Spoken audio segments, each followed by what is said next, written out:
Ассаламу алейкум, Асанов каналының көрүүчүлөрү, катталуучулары, кандайсыздар? Бүгүн буюрса авторыноктабыз. Уна базарында, Бишкек Уна базары. Бүгүн 22 июнь 2025 жыл туугандар. Бүгүн машина базарда машиналар кандай болот, баалар кандай? Ошолор бир тартып чыгарып коеюн. Бир көрүп калсаңар туугандар. Лайк, комменттерден жазып, колдоп койгонду унутпаңыздар. Анда эмесе видеону көрөсүз туугандар аягына чейин. Машиналар кандай болот? Бир байкайлычы. Погода болсо сонун, салкын болот Бишкекте. Жайын деп. Күн бүркөк. Базар кызып атат буюрса. 22 июнь 2025 жыл туугандар. Бишкек Уна базары. Колор бир байкайлы. Биринчилен могу китайский машинадан баштайынчы. Электромобилден. Так, $6000 дейт. Номерлери. $6000 булар эмне? Уже чачап калышты.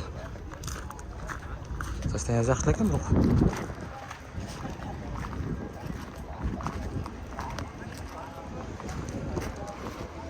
Андан кийин Камри. Камринде сүйүүчүлөрү көп да. Таластан келиптир. Камри канча дейт? 2003-2004 бензин 830 000 сом дейт. Камрини көрүлөчү.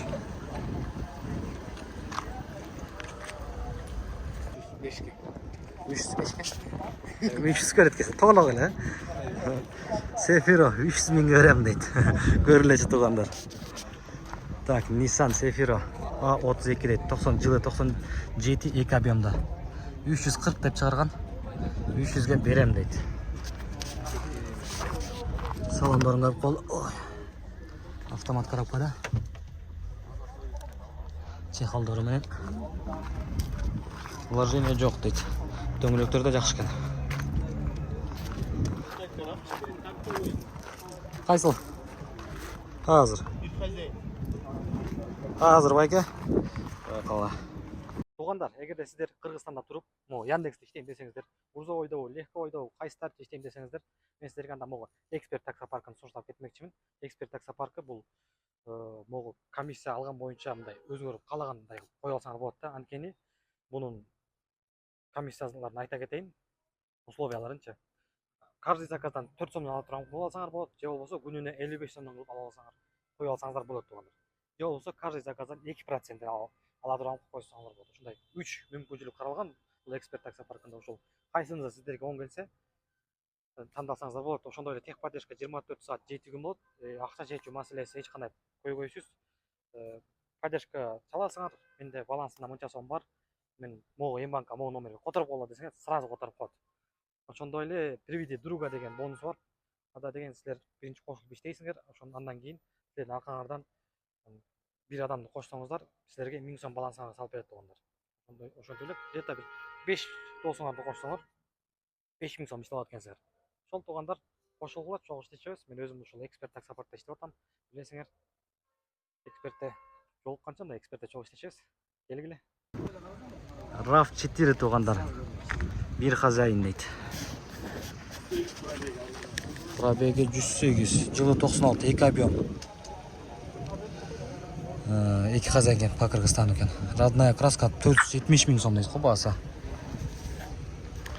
Бирок 2 эле эшиктүү экен да. 2 эшиктүү автомат. Муну аял кишилер айдайт го дейм, а? Эркектерге кичинекей болуп калат. Же жаш балдарга албаш керек. Жакшы экен, аста бийик. Пути экен да. Таза экен да. Каралачы.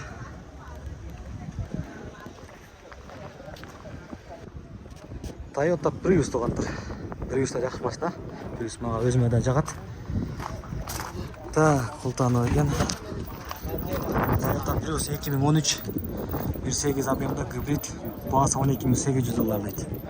Номерлери көрсөтүлгөн туугандар. Prius да калач. Жакшы экен бирок. Состояние. Бишкекский номерде. Subaru Legacy туғандар. Legacy сүйүүчүлөр барбы? Legacy пробеги 318 миң, жылы 2004, объем 2. 420 миң сом срочно дейт. Расход 9-13 литр дейт. Расход 9-13 литр болобу? Так, салондор үсө тартып кала. Так, зарядчиктер подарка экен. Могу фанта кошулуп подарка берилет. Арчактан көп кола. Бирок полный покраска бериш керек экен, сырттары. Могу жерлери краскасы көчүп кеткен, бизде көп турушуп. Так, орто состоянияда. CR-V тугандар. CR-V да жакшы машина. Ошол CR-V менен тартып коеюн. Так, жылы 98, 2 объемда 650 миң сом дейт. Так, номерлери калтырылган. Состояние жакшы экен тугандар. Ачыкпы? Жабылган экен. Ичин тартып көрсөтүп коеюн десем. CR-V дагы айдай берет машинада. Бу Россиядан келген сәлер тартып коеюнчу. Так, bunun объемы канча экен? Так, 1.6 экен, 1.6 автомат экен. Көрүнүп атабы? Постоянно атайбыз колуна. Москвада жүргөндөр уже билишет. Комплектациясы жакшы экен. Так, могу диодный фаралар менен лупа. Hyundai Solaris. Пробег 278 миң, 2015, 1.6 объем 700 миң сом. 278 миң болуш мүмкүн эмес болуш керек. Анткени бул Россияда таксиде жүрүп келген да. По-любому. Honda Accord. Же Tornado экен. Tornado экен. Жылы 2001. Пробег 365 миң, 2 объемда 550 миң сом.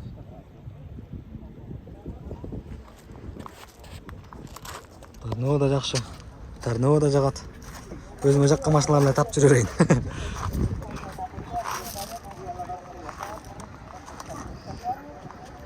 Жакшы экен состояниясы. Таза го. Toyota Windom тугандар, жылы 2005 экен. 3 объемда. Так, баасы 8,5 байка? О, 8 миңге берем. 8ге берем дейт. Автомат 3 объемда. Рестайлинг. 2005 рестайлинг дейт. Салондорун көрөлүчү. Салондор таза, еще яркий салон экен. Приятный салон, а? Опа. Алып. Айда гулять этип жүрө турган машина экен да? Трассага басып коюп. Таза экен.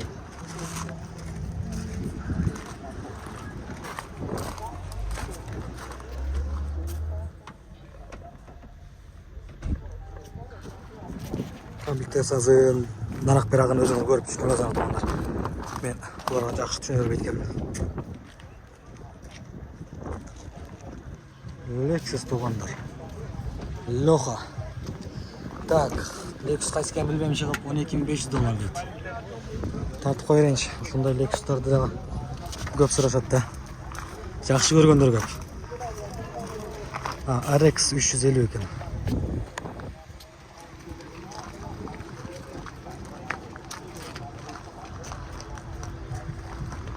Toyota Camry 55 тугандар. Номерлер сонун 01011 LUI дейт. Camry 55'ти баасы $14,800 дейт. Так, жакындатып коелу. 2016-2005 автомат. Так, пробег оригинал деп коюптур. Пробеги сыртынан көрүнбөйт тугандар. Машина култануу. Арчактан бир тартып коелу. Апапак болгон жакшынакай Camry экен.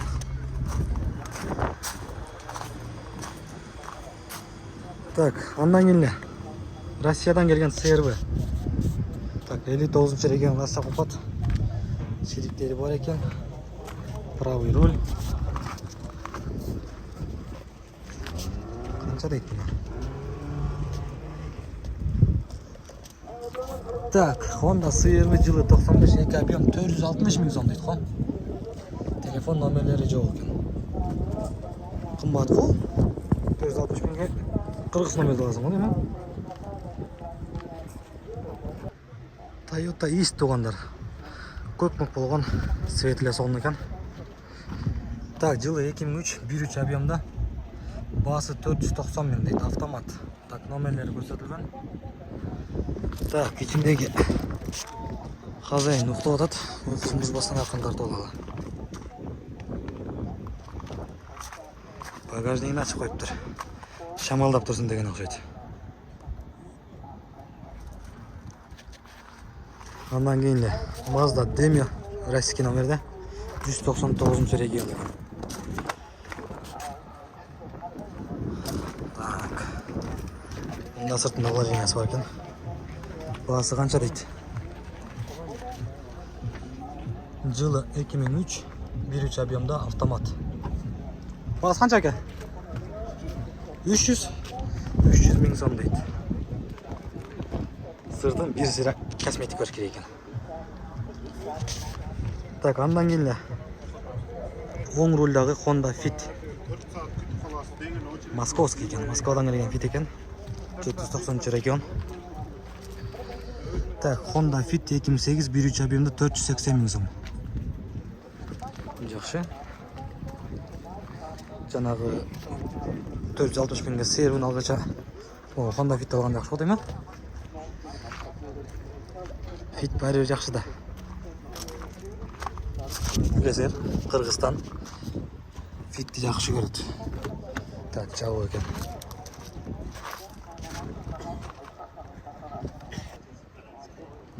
Беха сүйшілер бар. 34 туғандар. Альпина емес екен бірақ. Альпина жаман мол болып кетті ғой. Состояние жақсы екен бірақ. Автомат екен.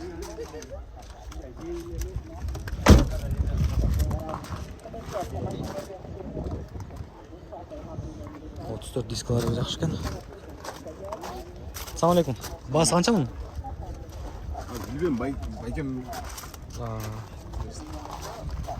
Басы ештекесі жоқ екен. Ештекесі езбеп тұр. Жоқ, жақсы екен. Honda Fit туғандар. Қырғыз номерде. 100 регион. Так, родной краска дейді ба екеуіз. Лобойда родной ба? Бұл не, только видеть жатқан ба? Honda Fit 2003 1.3 все родной дейді. 590 миң басы. 190 миң пробег пенен. Так, номер телефондары бар. Керек болса çalасыздар туғандар. Вообще үйде салып жатқан Fit қой. Айтқан сөздеріне қарағанда таза Fit-ті.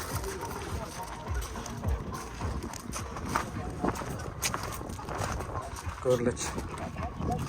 Родной краска дейді.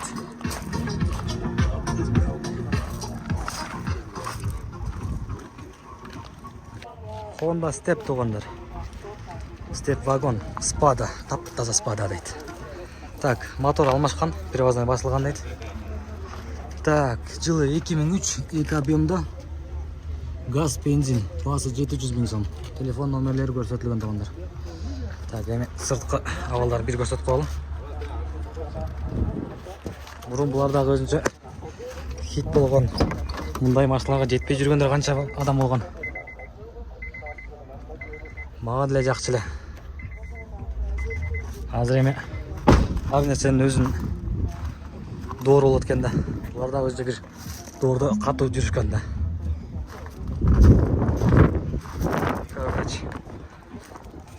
Спада деп.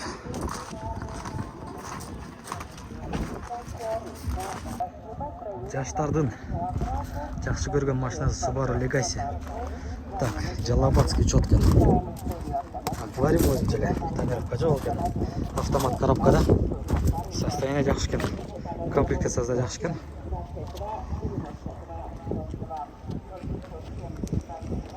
Так, Subaru Legacy деп. Subaru Legacy. Так, B5. пробег 241 мың жыл, 2004 екі объемда $7.000 дейді.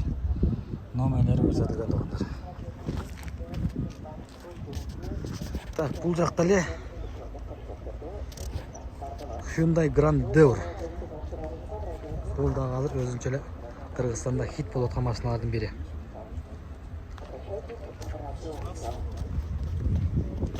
Так, басын айтып қойыңыз әлі, $13.300 дейді.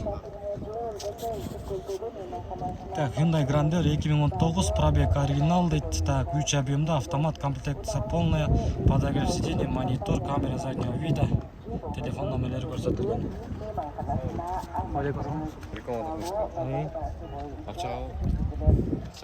Жон дайлы. Бекерлі. Мақұл азыр. Grandeur açıq ekan bir tatib qoldi. Grandeur javob beradi hozir mağadaga. Yaxshi mashina. Taksi ekan, mo'ljallari kesilgan. Olay patlab qoldi. Burada birovlarning kommentariyalarni o'qib qoldim mana. Bu siganskiy patolog deb. O'shanday ko'rinib ekan, ha. Mo'ljallar o'zinchalar bir krokodilning terisiga qo'yilgan.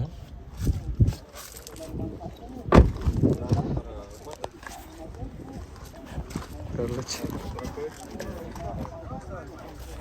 Hyundai Grandeur. Mercedes-Benz 211 tuğanlar. Екі объем бензин екен. 211 сүйүүчүлөр барбы? Жаштар, молодежь деп. Биздагы хазайындар жаш бала экен. Так, пробеги 380 мың жылы, 2007 2 объемда. Так, $7.300 дейді. Телефон номерлері көрсөтүлгөн. Жақса телефонға чалып байланышыңыздар. Без вложений сүйлөшүү жолдору бар. Салон кожа. Так, салонда бесіре көріп қолы. Так, аптечка сатылған жерлері бар дейді. Жота бұл негізге жаңағы жойды.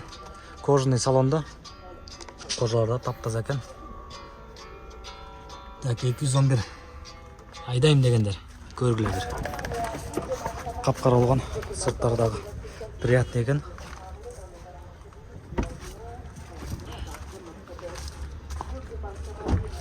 Сыртына кішіне полировка керек, бірақ покраска нормальный екен. Қап-қара болып өңірі жақсы екен. Заводтан келген китептермен бе? Заводтан келген китептермен дейді. Китептерін қошып қойса, бұл да өзінше басына поддержка көреді. Сол туғандар 211 сүйүүчүлөр болса, ушул номерлерге кайласыздар. Lexus RX туғандар. Так, беріп қояйын. Lexus RX 300 2002 3 объемда. Так, басын жазбап тұр, номерлері бар. Бір білет RX сұрағандар. Жана комментарийде RX деп сұрашып өтілі.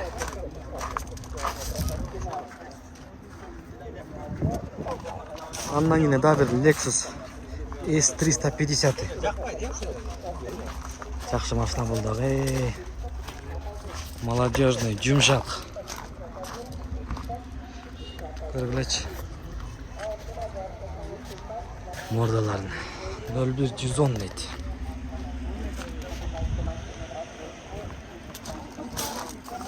Так, Lexus S350. Так, пробеги 65 мың, 2019 3.5 объемда. $28.500. Да, ақтазда бір қошыншылықта. Корейский малолитражкалар туғандар. Kia Morning. Жаңғылген сап-сары жөжө екен. Так, растамашқылың афырлен. Так, Kia Morning 2020. Растелін дейді. Bir объемда бензин. $9.200 дейді. Андан кейін да бір Morning. Ап-апақ болған. Бұл да жөжө. $7.700 дейді. Так, bir объемда 2019 екен. Бары сырттар тартпайлап қойын, бұл корейскілер еме. Жаң келген жылтыратып алып шығышады. Бұл алып келіп жатқандар білет. Бардығылай бірдей болшады. Так, могул жерде 147 турат. Рульда эжем экен. Так, ушуну бир тартып көрөк салайынчы. Lexus 470 бе, 460 бе? Билбейт экенмин. 470 экен. Пробеги 399 миң дейт, 2004 407. Газы менен 21 миң доллар айтылгандар. Так, хозяйка эжебиз экен, эжебиздин машинасы окшойт. Көрүлөчү, баары вид башкача да. 407'ler.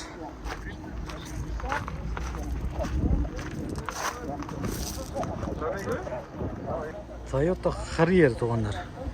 Так. Родная краска 100% дейт. 100% родная краска. Тартып калчы бир. Toyota Harrier, так, пробег 200 миң, 2003, 3 объемда, газ, бензин, без вложения, 4 ВД, 12 миң доллар. Без вложения дейт. Соны тартып калды. Кып-кызыл болгон Эва ковриктери менен экен. Автомат коробкада. Шеп кутулат. Көрсөңүз пайла. Жақсы екен. Состояниесі тап-таза. Kia Sorento туғандар. 2020 жылға. Так, Kia Sorento 2020 2 объемда. Так, коробкасы работает. Расход 8, бағасы 19 миң доллар. Жақсы екен бұлдағы. Рейски құралар. Комплектациясы да жақсы екен. Кожаный салон. Мындай нәрсе бар екен да.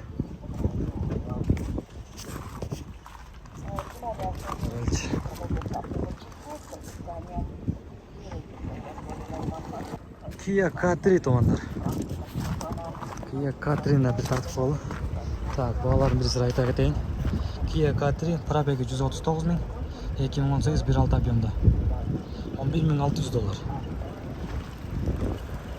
K3-н көп қала.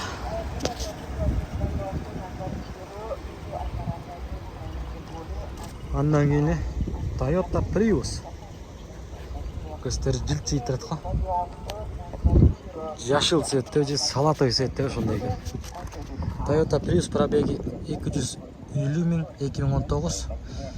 Так, 1.8 гибрид. Бағасы 14.900 доллар. Таза екен. Prius гибрид. Honda Fit туғандар, Россия номерде. Так, 28-ші регион екен. Так, Honda Fit 2002 1.3 объемда 350 миң сомдайды. Көргілөч. 350 миң сом. Круглосуточный улыбнись дейт. Lexus RX 350 туғандар. Жылы 2006 екен, 3.5. Бензин жылы бағасы 12.500 доллар дейт. Срочно дейт. Lexus RX 350 сұрағандар туғандар. Так, номерлерін алтырып қойын. Скриншот қылып алып аласыңар туғандар.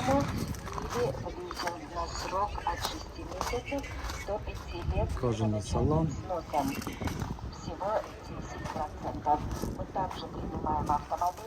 Таза екен бұлдағы. Sonata DN8 туғандар. DN8 жылы 2019 екен, 2 объемда.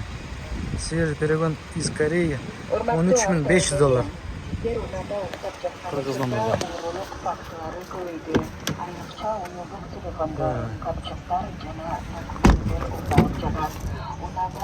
Так, не такси ұқсайды. Байқағылач.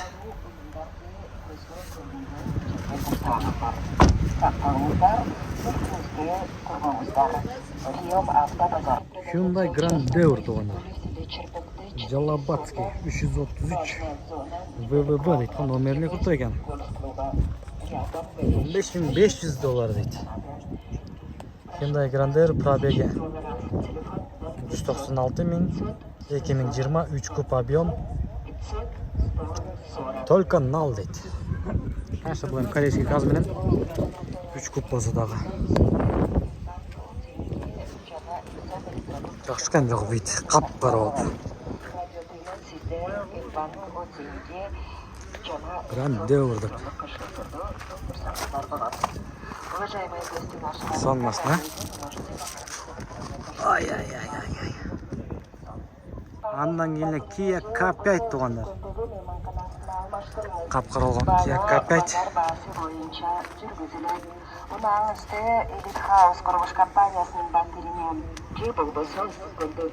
Сәстен жақшықана. Вид бар екен ғой. Қап-қара oldu. Так, Kia K5 2020 97.000. Пробегте 2 объем газ, автомат $15,700. Жақсы. Kia Optima туғандар. Kia Optima. Комплексасы жақсы екен. Так, 2019 59.000 километр пробега. 2.4 бензин, автомат. $12,700. Так, люк панорамный крышасы. İçim bir tatlı oldu. Так, салон тряпочный екен, тряпочный мен кожа аралаш. А так, бұл корейский емес, корейский оны полный кожа алатылы.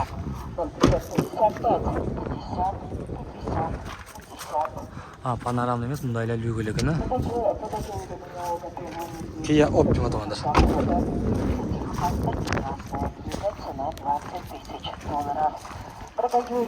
Спорт кенді. Оны қарағалачай. Красавица, красавица. Son машина. Hyundai дейді.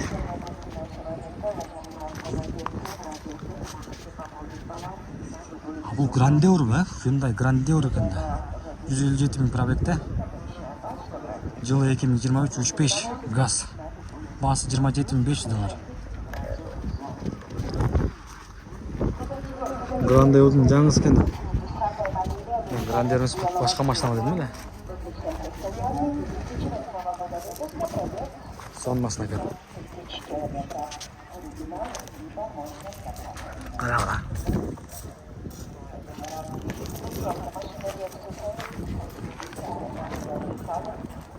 Уағында шу машиналардағы хит болғанда туғандар. Азыр еме ретро машина алып қалды ғой. Ретро машинаны деп көрінші қанша екен. Басы $5,500 дейді. Mercedes-Benz 323 жылы 82 3 объем дейді. Автомат дизель. Салонмай қалды. Жақшын салонлары да бар. Сіздерге жақсы болмаш бүгін. Продаю. Жылы 82. Туғандар Kia K5 же Optima білбен қапталынан көріп қалды келіп тартып отам. Ештерін ашып талдайтып қойып қойып тұр ғой. Салондары люктарымен ашып. Спорт дейді. Kia K5 екен. Значит корейский, а? Дискаларын қарап болды. Kia K5. Липстоктары менен. Жақшыкен, люк. Молодежный машина кенде. Коричневый салонда. Комплектацияда жақшыкен. Төле жақшыкен. Дискаларын қарап болды.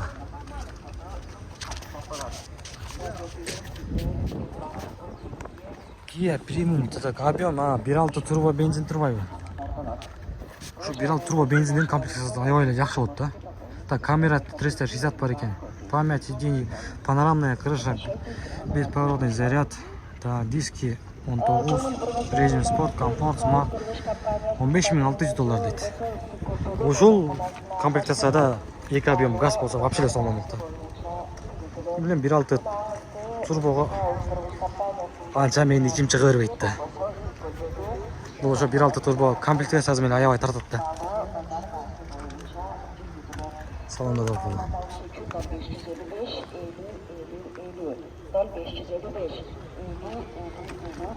Так, ол жак Жигулини дегет экен. Ушул жактардан бир сыйра Жигули тартып калды. Yapılı maşına haydi. Бул жатабы, өздөрү тазалашып атабы. Sana hemen bunun altına 300 миң дейт могу Жигулини. открыльник açmışlar. Обмена нет дейт. Так, 07. ЛАЗ 2107 2007 жылкы 53 миң километр жүрүп тур. 1.6 бензин.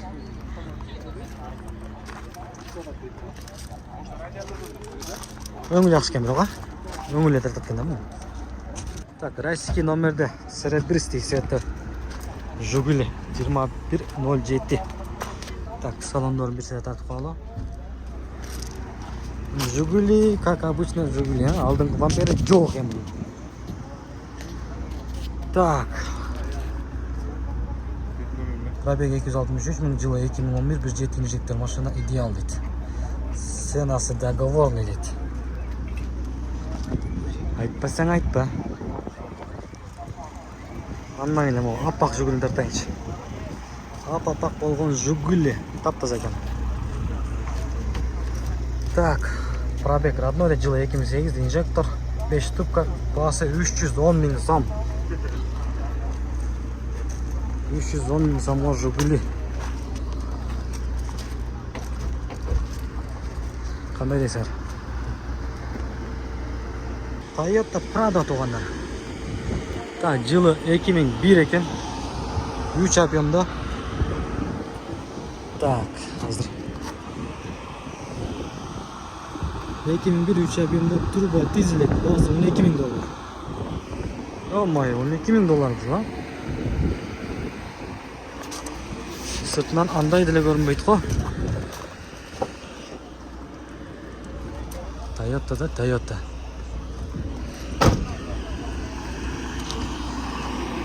Дальше. Так, камера фирмага көрмөй алдым. Hyundai Getz тугандар. Кып-кызыл болгон Getz экен. Аял кишилерге жакшы экен да. Сыртынан да таптаза экен. Баасы 380 миң сом дейт. Hyundai Getz, пробег 265 миң, 2004 жылкы 1.3 объемда. Состояние идеал дейт. Расход 6-7 литр.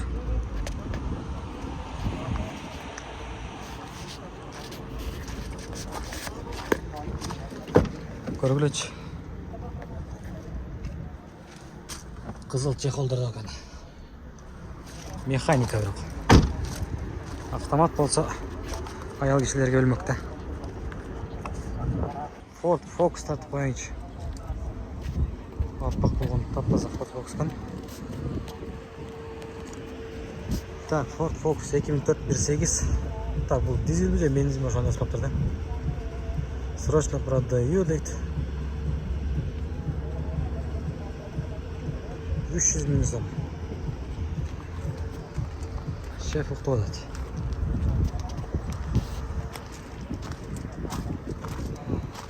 Байкалачы. Кып-кызыл болгон сыйырбы. Кызык көрүшүп атат. Бизде тарталчы, бизде кызыгалчы. Ачык экен. Тилекке каршы жабык экен. Так, сыйырбы автомат 2002 жылы. 2002 аяк окшойт да. Автомат 2 объемда, расход 10-12, 8800 доллар. 4 год экен. Жакшы экен, кып-кызыл болуп вид бар экен да. Таптаза.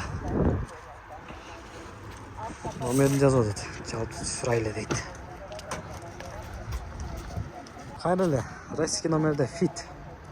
Ушундай арзан эле машиналар чыгара берейин. Анткени менин калымда карапайым эле өз колхондон адамдар көрчү эле. Так, Honda Fit 2002 1.3 объемда. Так, все документами все чисто дейт. 325 миң сом плюс торг дейт. Россиядан келген Fit 196 регион. Кайсыл жак? Дискалар жақсы екен. Неме Россиядан келген фитке сыртына бейір бар жіне керек та.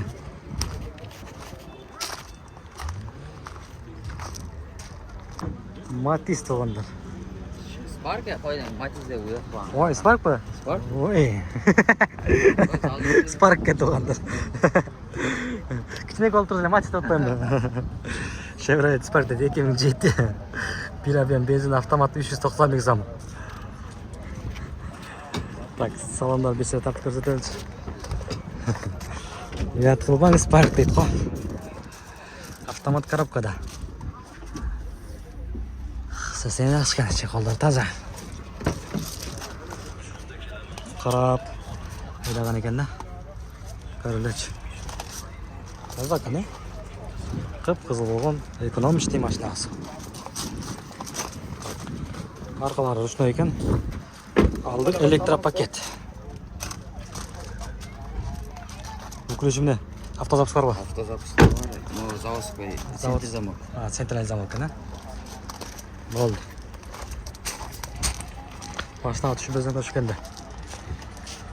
Сол туғандар номерлері қалды. Керек болса жазып жала бересіңдер. Honda Jazz туғандар. Jazz тартпадым бүгін. Бірінші Jazz болды. Bir тартып алалар.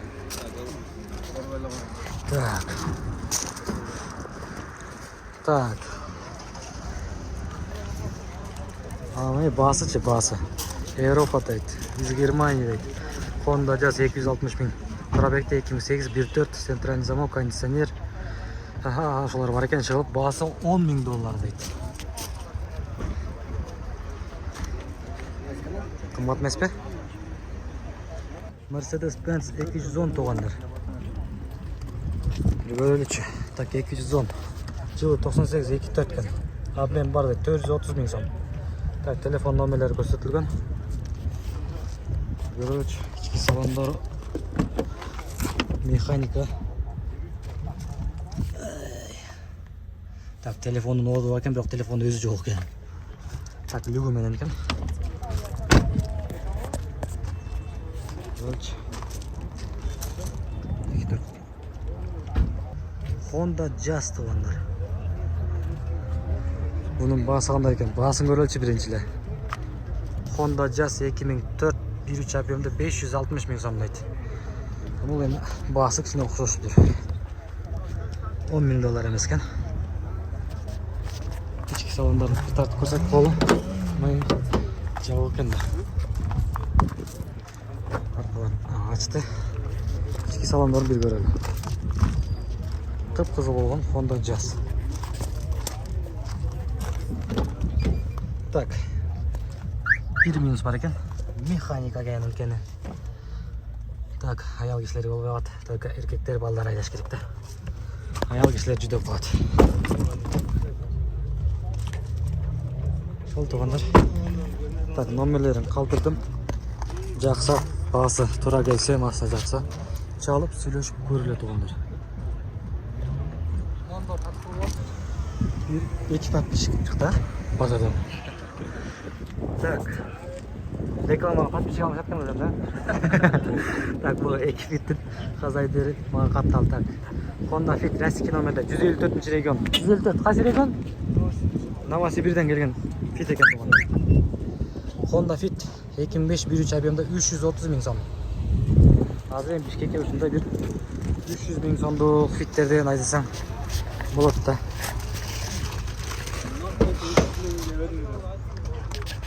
Нақ шытырға 300 000-ге бері берем дейді. Жақсы беріп, классика номер болса да. Зато фитта. Фитке көніп қалдық қой біз.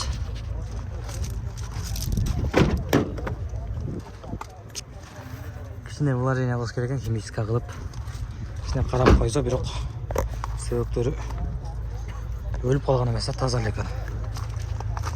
İçki salonlarının içine kiretli keltirip koş керек екен. Oh, Audi dur degендер bir tütep ketті ғой. Temeki çekkendeyle. Şunları bir takmayın. Так, кожаный салон екен. Байкөз көріп отыр ғой, Audi қайсы екен білмеймін. Так, қазір тартып көрсетеміз. Audi S6 екен. Жылы 96. 4.2 родной. Родной двигатель. 4 года обмен на универсал. Басы 500 мың сом. Хорошо, да? 4 года екен. Бұл айлық айдағаны бірақ объем қанша әлі бұның? 4.2 объем. Күшті емес бе деймін да. Дағы бір Audi туғандар. Audi қайсы екен бұл? Audi S4. Жылы 91, 2.6 объемда 410 мың сом дейді. Механика расход 810 дейді. Состояние жақсы екен. Құлтану екен. Управляч. Golf 2 отуғандар. Так, бір оқып қойайын. Volkswagen Golf 2 екен. Так, жылы 88 екен, 1.8 объемда. Машина в хорошем состоянии. Басы 230 мың сом. Так, ежейіз отырады. Ежейіз машина жақшайды. Сырттарын бір сәт көрсетіп қала. Таза камерақ. Ежейіз қарабайдаған ақшайды. Бірінші машина жақшайды. Так, андан кейінлі Volkswagen Jetta.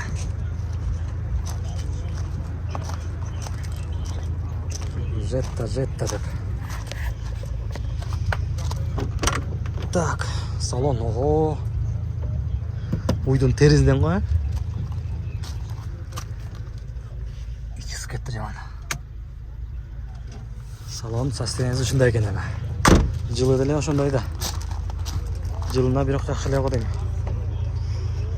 Так, Volkswagen Jetta жылы 85, объем 1.8. Расход жетілдіреді, басы 250 мың сом.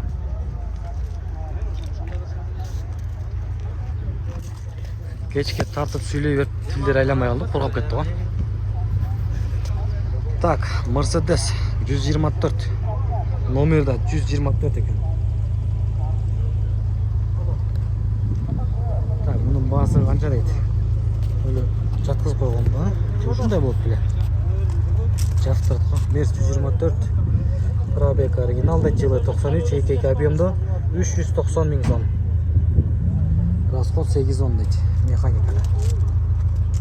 Маркаларға айтпай тасың группалардан. Апапақ болған 124. Audi 100 туғандар. Бұл да таза екен.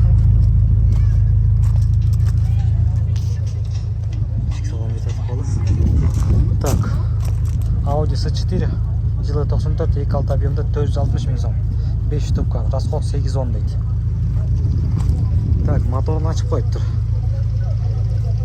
Моторын арчып, капотын açып қойып тұр. Шынды айтайыншы, жылтыратып қойған ғой. Таза екен. Так, андан келе Passat B3. Так, ішінде кішілер бар екен. Так, номерлі қалдырып қойыншы. Passat B3. Жылы 91, 1.8 объемда басы 280 мың сом. Қандай дейсер? 280 мың Passat. Golf тройка. Так, жылы 2001, 1.6 объемда 16. Так, клапан дейді, басы жоқ екен, телефон номері бар екен туғандар. Так, расход 678 дейді. Сәтікі? 320 отыз сөзі жолдары бар. Басы 320 сөйлеуші жолдары бар дейді. Ішкі салондан тартып қалды. Механикада. Аккорд сата кет. Honda Accord туғандар. Апапақ болған Honda Accord екен. Так, бірінші жыл пылдан оқып беріп қойыншы. Так, Honda Accord. Пробеги 300 мың, жылы 2009, 2.4 объемда 750 мың сом дейді. Трассада 5 литр дейді ғой. Трассада 5 ішеу үшіл. Состояниесін жақшылы екен. Кожаный сиденье екен. Анын үстүндө чехол накалкалар кийгизип коюптур. Лүгү менен экен. Чий состояниясы. Жууп сууп вид чыгарбастан эле кандай айдап жүрсө ошол боюнча алып келиптир да. Перек күпчүк эмес окшойт. Ата перек күпчүк болгондо жылтыратып аны алып чыгат эле. Honda Fit тугандар. Так, Honda Fit. Так, пробег оригинал жылы 2009. Объем қанжайт 1.2 дейбит. В хорошем состоянии. Так, басы 790 миң сом. Телефон номерлери 0702 001 010 екен. Так, 720 миң сом дедик басын. 790 дедик, механика екен. Короче.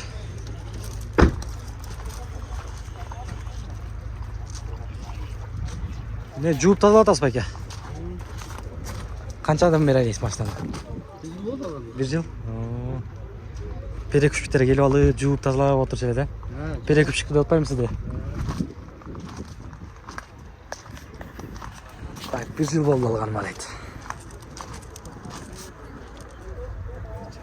Mazda Demio тугандар. Eski kuzovda. Так, Mazda Demio пробеги 300 миң жылы 99 1.3 объемда механика екен. Басы 240 миң сом. Тилдер айланбай калды же. Супуп алып ичпей болбой калды. 240 миң ушундай Mazda Demio берет тондар. Hyundai Solaris. Россиядан келген. Так, механика да екен. Hyundai Solaris механика. Россиядан келген. Басы канча екен? 2016 1.4 объемда 420 миң сом дейт. Телефон номерлери көрсөтүлгөн. Көргүлөчү. Российский номерде надежный машина айдайм десеңер, Solaris айдасаңар болот да. Булар уже таксиде жүрүп өздөрүн далилдеп көрсөтүп койгон да. Надежный экенчи. Шол тугандар, номерлерге кайласыңар. Nissan Micra тугандар. Жылы 2001, 1 объемда 200 миң сом дейт. Механика экен дейт. Автомат болгондо жакшы болот эле.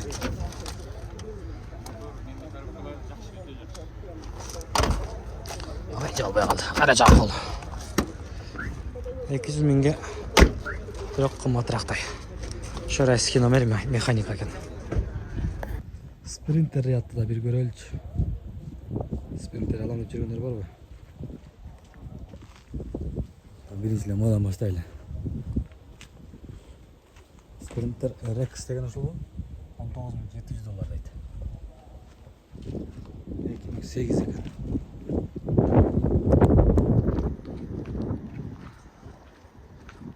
Rex низкий, средний, каратышкен даже. 2008 $15 миң дейт.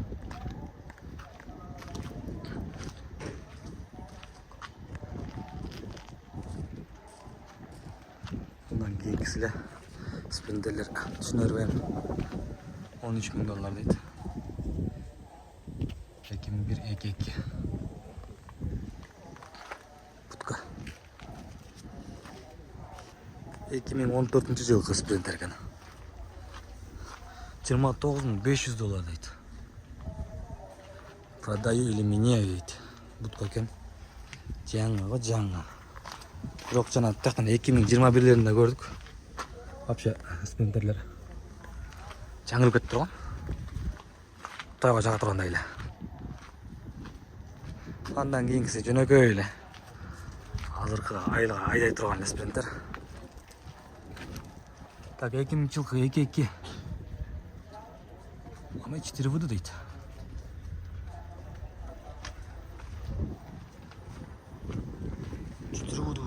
Буларды биринчи жолу көрүп 4 выды экен. 4 выды экен. Андан кийин дагы бир Rex вишневый цветте. $15.500 дейді. Жылы 2012 екен. Бортовый. Арқасында орындықтар менен. Что-то тамақ қойып тұр ғой. Так, Wireless Printer Rex средний. Так, жылы 2012 $15.500. Номерлер көрініп отыр.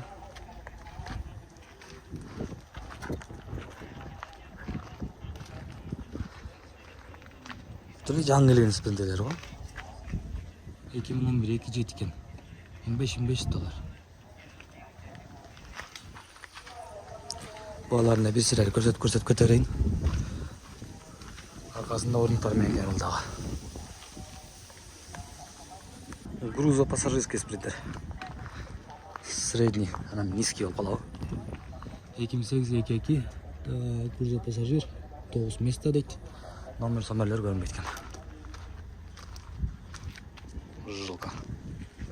Самосвал спринтер дегендерге. Самосвал екен, бұлдағы жаңы келіп тұр. Обычный Rex Max емес, обычный 403 CDI дейді. 2004-2 CDI, свежий из Германии. Один хозяин, разная краска дейді. Самосвал с 3 сторон дейді. Отличное состояние. Басы $16.700. Номерлер көрсетілген тұғандар. Керек болса чала бересіздер. Здравствуйте, подписчики. У нас в наличии имеется спринтер 2005 года, двускатный 413, полная комплектация, электропакет, блокировка мост, автономка, состояние техническое. Отсек посмотрите. Қызыл болған спринтер тұғандар. Свежая машина с Австрии, растаможена, не оформлена. Жаңы келіп тұр. Тап-таза машина екен. Так. Mercedes-Benz дейді. 413. Жыл 2005-22. Все опциясы бар дейді. Басы $14.000 дейді. Қандай дейсіңер? Артан сөзінжеге тап-таза ғой. Көмірді оңап болды. Рамаларына жең тап-таза. Қып-қызыл болған жақшынықай спринтер екен тұғандар. Кімге керек болса номерлеріне қайырларсыздар. Родной пробег 250 000 екен тұғандар. Іштей тұрған машина екен да. Андан келіне тоже необычный. Наличие имеется Rex дубль кабина, 2008 жыл, мотор 2.2, 646 в идеальном состоянии. Положение имя растаможена, не оформлена машина. Первый базар. Биринчи базарға шығышкен тұғандар. Шында байқалач. Rex сүйічлер. Так, бұл жақтан прямой эфирге шығып қойғанбыз. Механика. Арқанқы орындықтары мен. Арқасы дубль кабина екен. Жап ташыл. Жана қып-қызыл болған машиналарды алып шығып бұл байкесі. Сол тұғандар, жаңағылы номерлері қайласыздар. Вот имеет спринтер, дубль кабина, 2.2, 2005 год, немец, принтованный, состояние идеальный, братан. Можете по первый базар, растаможена, не оформлена машина. Бұл да бірінші базар екен тұғандар. Жаң келіп тұр. Таза бұл да арқасында орындықтары менен. Тент. Средний кузов, бірақ арқасы кішіне қысқарақ екен, Средний 280 бұл. 280. Бұнда көрілі тұғандар. Азыр спринтер базардамыз. Этот грузовой. Там не учет. Так, номерлер ұяқта көрсетілген. $12.600 дейді. Ушыл 3 машина екен, ушыл байкен 2 тұғандар. Спринтер тұғандар. CDI 2 жеті моторда. Ша автомат екен. Bir байқап көріледі. Так, 2004 жылы. 2.7 змейка. Пробег 220 000. Подогрев бака дейді. Кондиционер. Свежесть Европа. Басы $16.500. Номерлері. Таза екен бірақ. Автомат болған ле минус қой деймі? аял кишилер эле айдап алса, так эркектин баары эле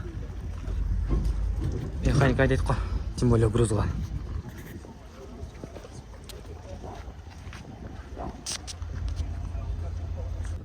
Рекс тугандар. Будка холодильниги менен бул дагы жаңы келген. Жылы 2008 2 объемда механик 6 стук экен. Так, жаңы келген, договорный баасы номерлер көрсөтүлгөн. Бирок баасын жазбай коюптур. 19,5. Канча? 19,5. 19,5 дейт баасын.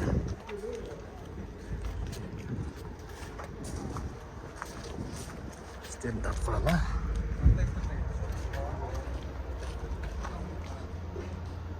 Холодильник менен. Дагы бир Рекс тугандар. Чоң будка, еще холодильник экен. Будкасы өлө чоң экен. Билбейм, не ташит билбейм. Так, жаңы келген. Так, 519 механика дейт. Спринтер 519 CDI 2013 жылы. Мотор ом 642, объем 3, механика 6 ступка. Пробег 186 миң экен. Так, короче, басы 32 миң дейт го. Кымбат эмеспи? 32 миң долларга. Тиякта бирок жылтыраган 32 миң долларга жылтыраган Атеколар турат да. Спринтердин жаңысы тугандар. 2020 жылкы спринтер. Байкагалач, вид кандай экен. Комплектациясы простой экен. Башкалардыкы могу фарлары жакшы болуп да. Так, 2020 2 объем 25 миң доллар дейт. Салонун көрөлчү. Салону кожа эмес экен. Ал комплектациясы жакшылар болсо, салону кожа болот да. Тугандар, Грузовый жакка келип калдым. Атеко жана гиганттар турган жакка келдик. Так, өзүбүздүн гигантты алып чыкканмын. Могул гигант бизге караштуу. Ушул гигантты бүгүн алып келдим. Сатыш керек болот ошон үчүн. Так, буюрса бул жактан дагы гиганттарды жана Атеколордун бааларын билеличи. Бул жакта дагы биздикиндей болгон Атека гигант турат.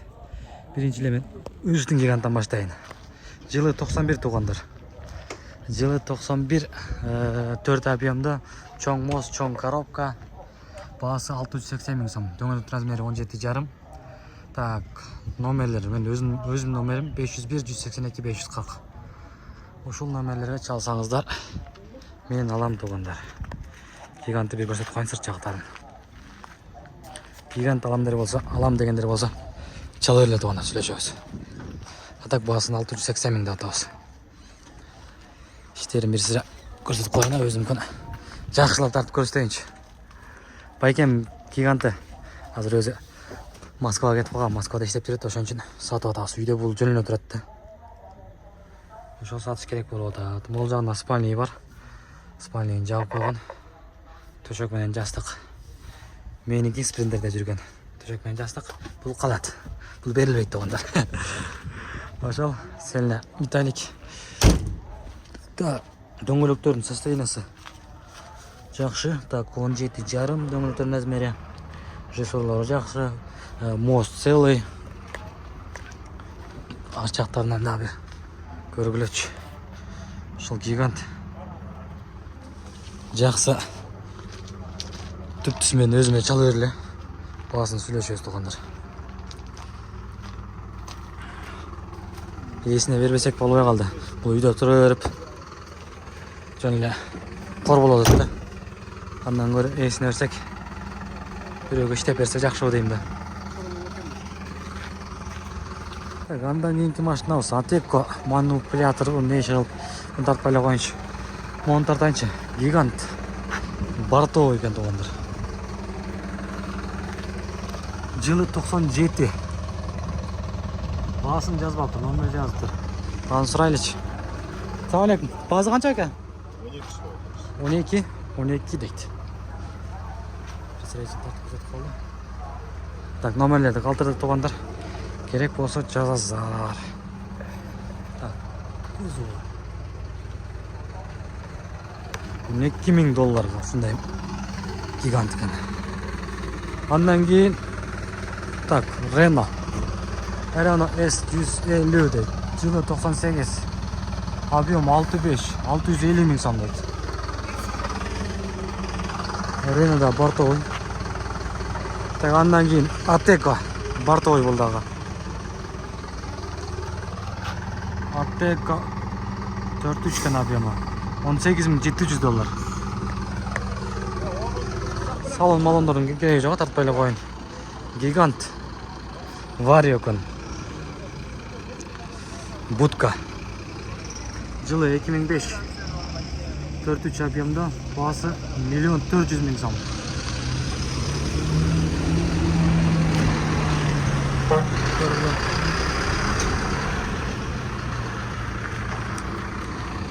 Андан келген гигант. Бұл да бортовый. Так, 811 екен. Так, жылы 93, 4 объем $15.500. Ого. $5.500 туғандар. Андан кейін Ateca үстінде спальный мен екен.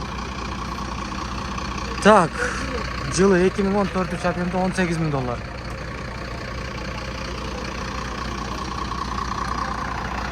Oyda da bir Ateca var ekan. $25.500.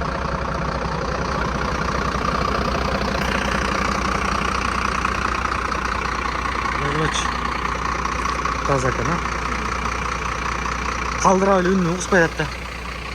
Гигант, чап-чашыл болған, гигант. Та, жылы 90 жыл екен, 4 объем номер басы жоқ екен. Номері бар екен бірақ. Бортовый. Так, жашыл мотордан екен. Біздікідағы жашыл мотор. О, люк менен екен. Ол Ateca қандай екен, Ateca. Таза екен, жаңы келтір. Холодильник екен. Ұзыннан ұзын ғой. Так, басы жоқ екен бұның. Жылы 2006 екен, объем 6.4. Договорный, басы номері 6 ступка дейді. Шындай. Андан келген ман. Так, номерлер көрінбейткен, мұндайлы көрсетіп қойын. Сіз көрінсе оқы оласыңар. Көргілетші. Ман деді. Да, бір Ateca. Жылы 2006 екен. Так, бұл холодильник бар екен, а?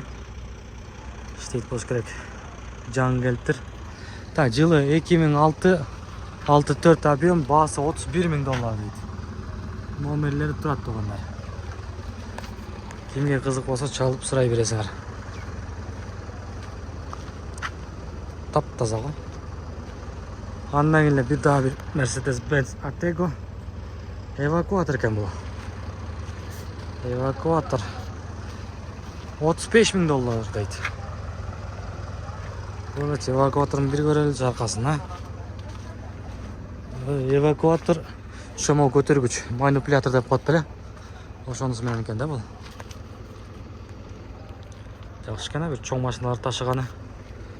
Аябайлы ыңғайлы екен да.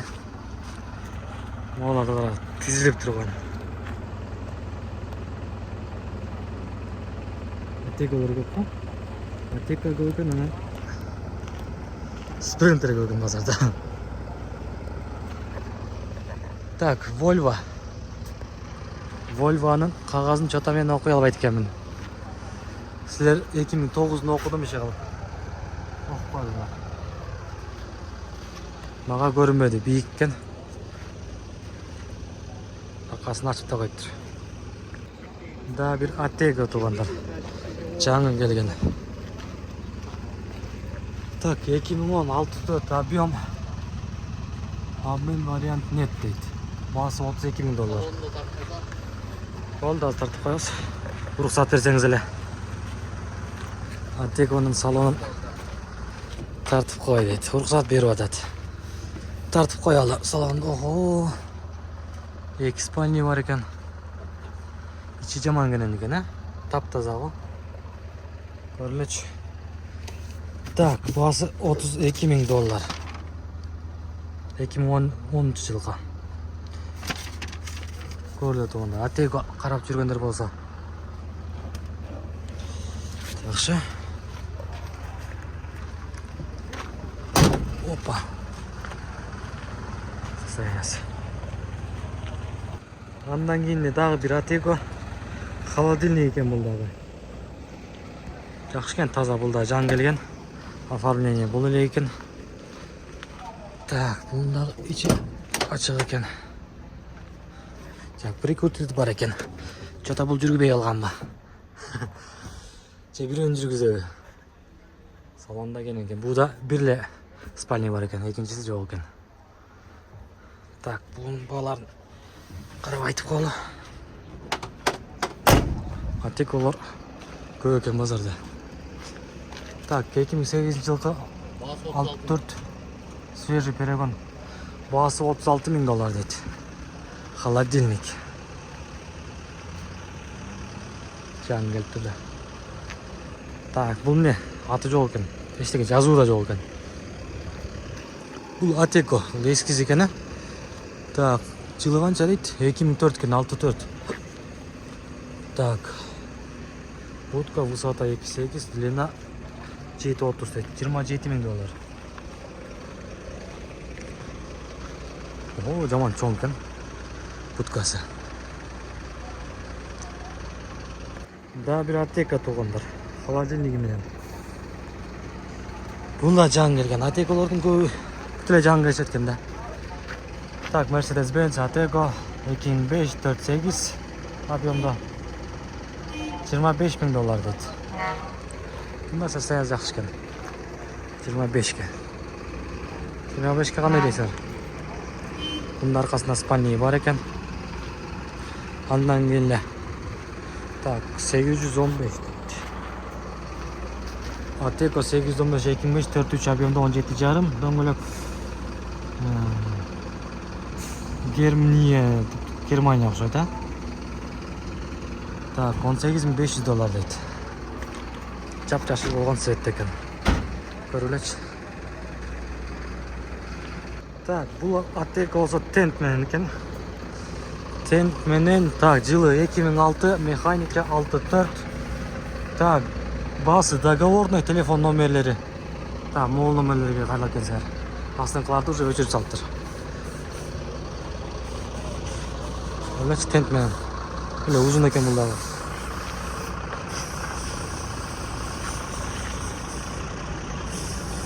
Атеконың туғандар автоматы. $27,000 дейді. Так, басы 2013 4-6, так, номерлері көрсетілген, басы $27,000. Көрілет. Атеконың автоматы. Автомат іздегендер бар ба? Açıq eкен, açıq eкен. Bir göreli. Salon da жақсы екен.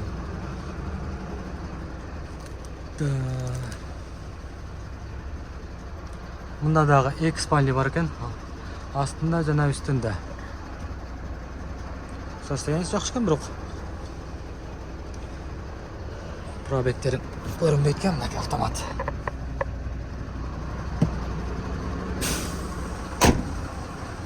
Кімге қызық болса номерлерінде қайырылырсар. Номерлерді қалдырып қойдық. Гигант туғандар қайрылы. Гигант арқасындағы орындықтары менен. Арқасында қанша орын екен? Ой, көрінбейді. Орын ба?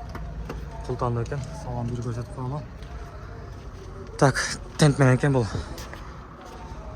Жылы, так, объемын айтып қойла. Жан келіп тұр бұл, таза екен.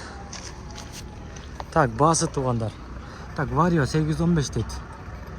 Пробег оригинал жылы 2000 жылғы 43 $19,500. Так, телефон номерлері көрсетілген туғандар. Кімге керек болса, кім қызыққан болсаңар, шуға чалып сұрай бересіңдер туғандар. Таза екен бірақ. Ол жерде біздікінде гигант тұрады. Шundan сұрап қалшы. Қанша дейді. Так, жылы 89 екен, 4 объемда 650,000 сом дейді. Телефон номерлер көрсетілген. 711 екен.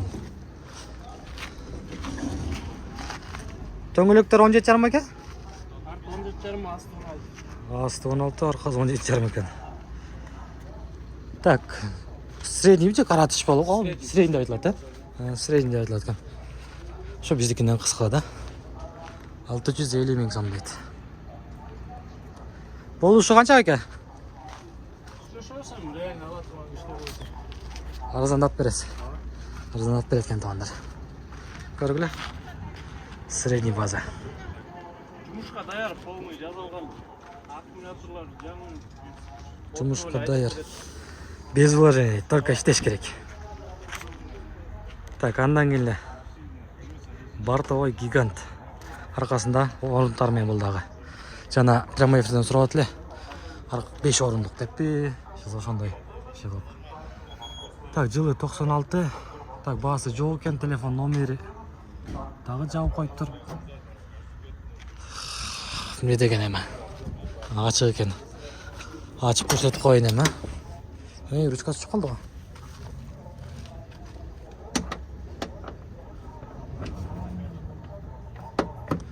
Тағы қойдық. Так. Арқасында 3 орын болды екен бұлар. Так, состояниесі орта екен туғандар. Так, Бөкенбай дейді. Пиано номер екен. Бұл жағын көрсетейін. Қанакей. Мынаке туғандар. Договорный телефон номер мынаке. Çalып сөйлесесіңдер. Көлде жүрген машина ұқсайды. Так, арқасы бортовой. Запаскасын салып қойдым қазір.